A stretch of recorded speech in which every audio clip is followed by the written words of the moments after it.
Thank you for being here today. There's no doubt that your knowledge of finance and global markets bring a unique and welcome perspective to the Treasury, and this country is fortunate to have your leadership.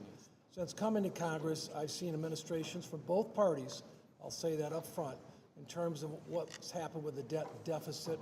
I want to get your perspective. I mean, the reality is, last 20 years, over $20 trillion in additional debt.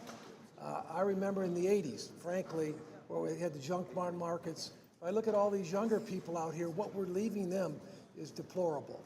And I just want to make sure that we're giving as much consideration as we can to that. 49 out of 50 governors have to balance the budget.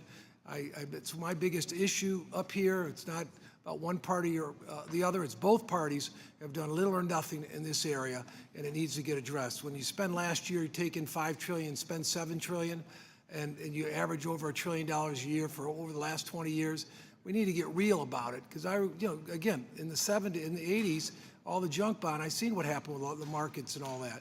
So can you make, I know you touched on it, but could you, and we'll get into the pro-growth things in a minute, can you just touch on it, your thoughts about where we're at and where we're going as it relates to that? I know we've got people looking at making cuts, but I do want to get your perspective on that.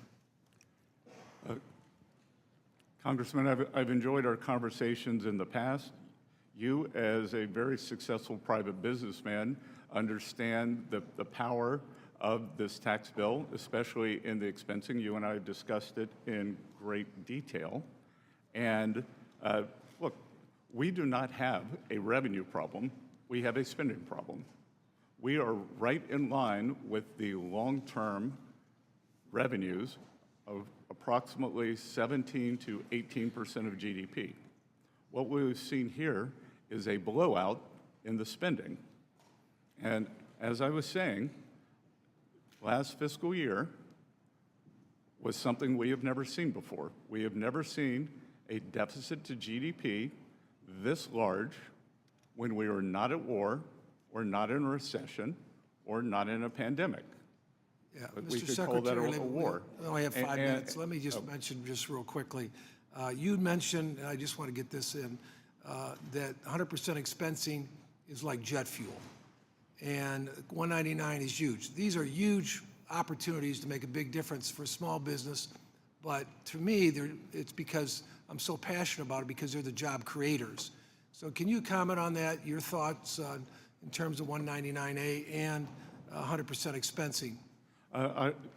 Congressman, I'll very quickly comment on two things. It is the 100% expensing that is powerful, and we are adding not only expensing for equipment, as in President Trump's first term, we are adding 100% for factory structures.